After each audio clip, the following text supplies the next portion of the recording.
Mm-hmm. Mm. They're really fantastic therapeutic tool. They're a fantastic tool for like dancers to understand, you know, how to stay healthy and safe if you're dancing a lot, how to avoid injuries of, what do you call it when you keep using the same thing over and over? Habit? You're not, yeah, like get out of your habits, which could hurt your body. Mm-hmm. Mm-hmm. Mm-hmm.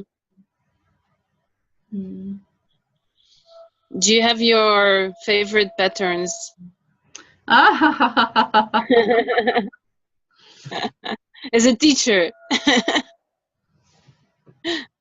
Oh, you probably saw my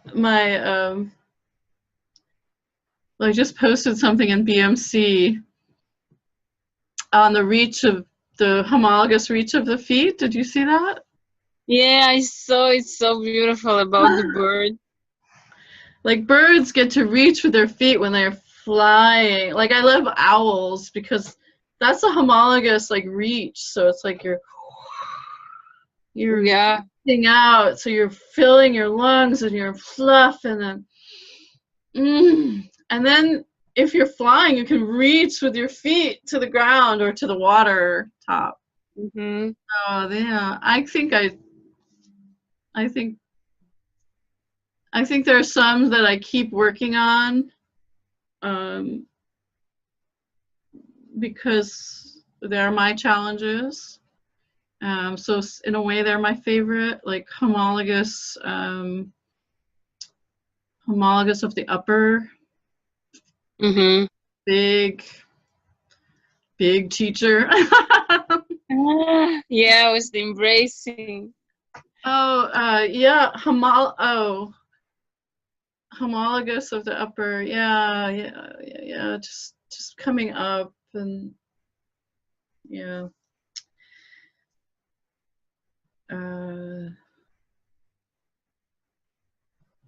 Yeah, what's your favorite?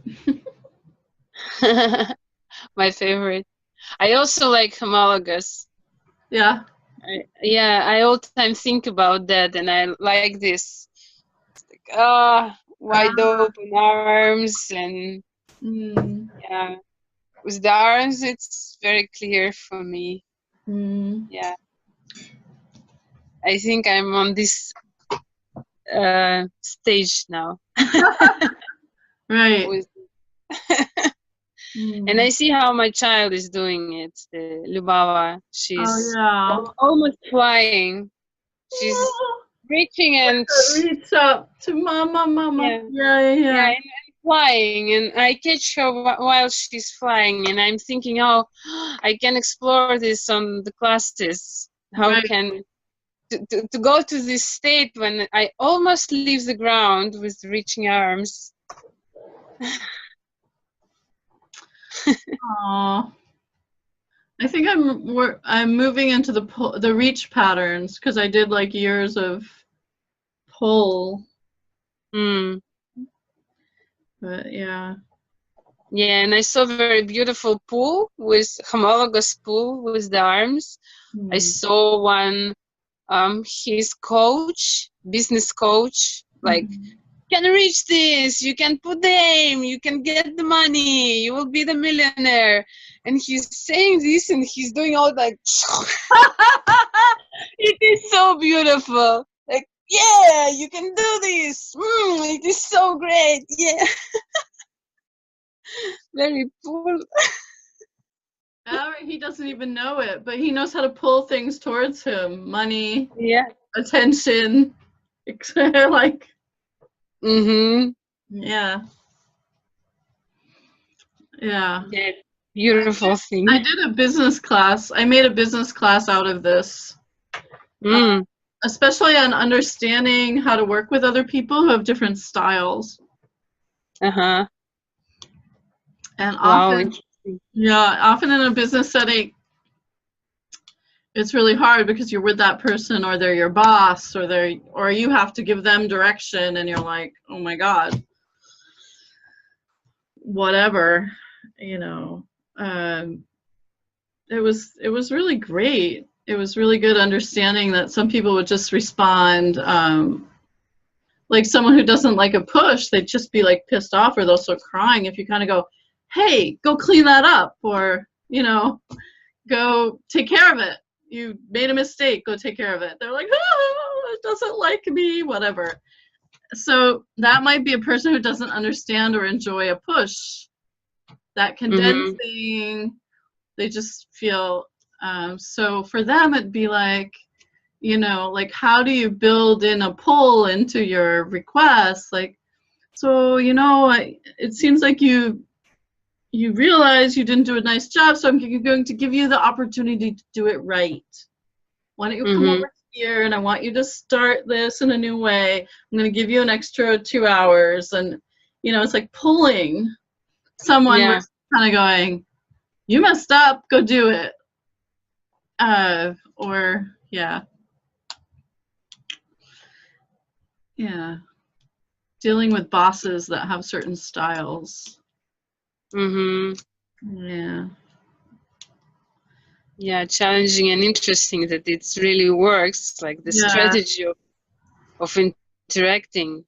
Yeah. Yeah. And good question, how to find the rest. The what? The rest? The rest, yeah. If I all time push, right, it's so many forces I put into this action, or if I too much pull. Right, if you're pulling all the time, like, I don't know if I wouldn't probably respond very well to a puller, because I'd be like, you know, talk with me first. Like, me, before you start pulling me, I'm kind of like, okay, where are we going? Like, like, meet me, yield to me, like, go, okay, Christine, this is what's going on. And then I'm like, are you willing to take care of it? I'm like, yeah, okay. But, like, so I need a lot of yielding. You know, like, other people would be like fine with, like, just going along and figuring it out on the way. I'm not. Probably not. But you know, as a boss, you don't think of it. Like, someone just needs a moment of yield, like, before they're asked to do anything, like, just a moment of, like, stillness, meeting, hey, you know, and then start.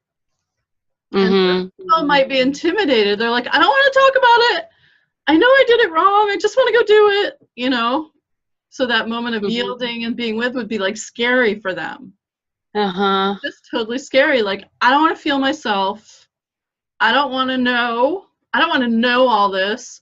I just want to keep moving. I just want to keep doing things. So nobody's the same. Yeah.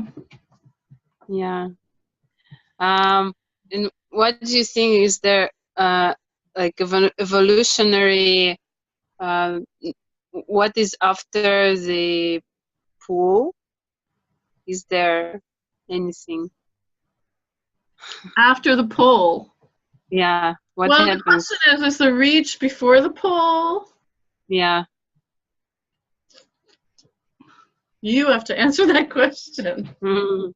I feel, yeah, I think the reach before pull, like I first reach and then I pull. I mean, in general, maybe it can be.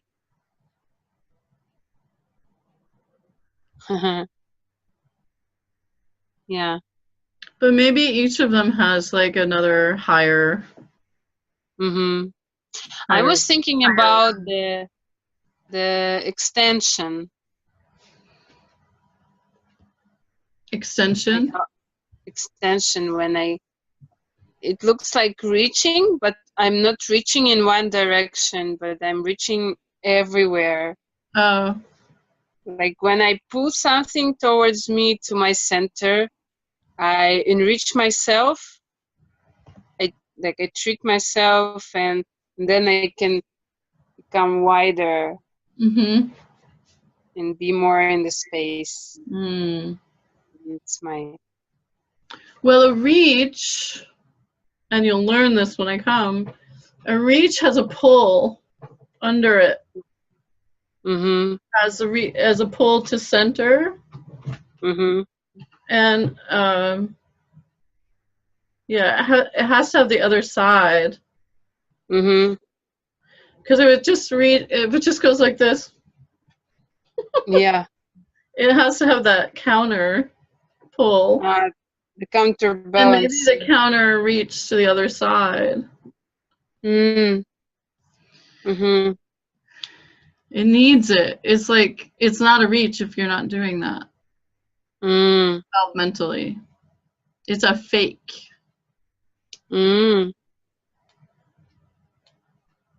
Wow, I'm excited. It's a floppy center reach, which, yeah, it's an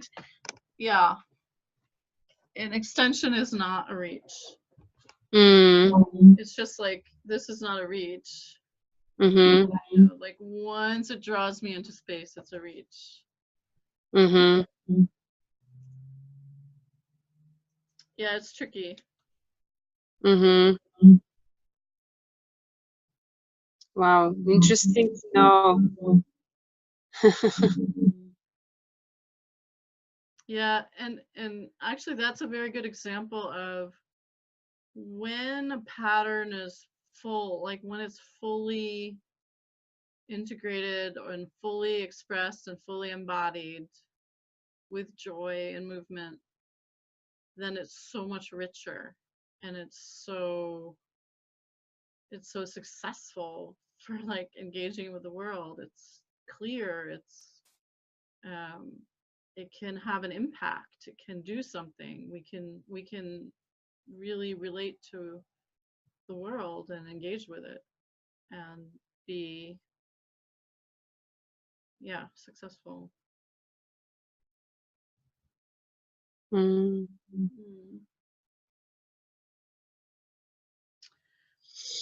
So yeah, thank you. Yeah, you're welcome.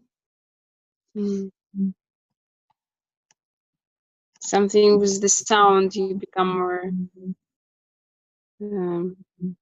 quiet.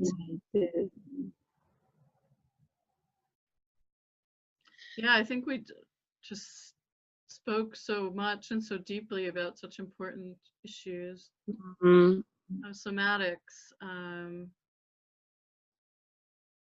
It's really good to talk with you. You brought it out of me. Yeah, I also very excited with this thinking and talking. I feel it's really very big field to understand more. Of this fulliness, like it's the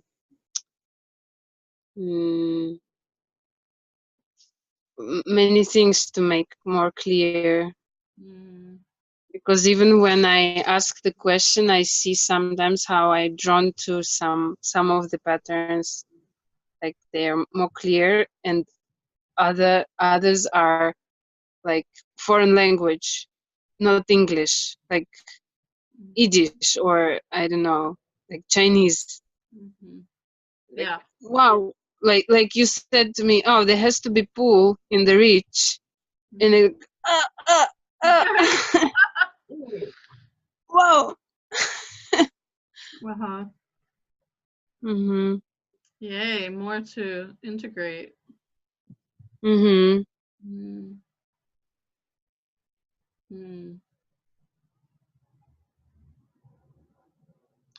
I'm really looking forward to coming and teaching and engaging with all of you in Moscow. Yeah. I hope this helps to start engaging with some of the questions that people have about this work. Yeah. Yes.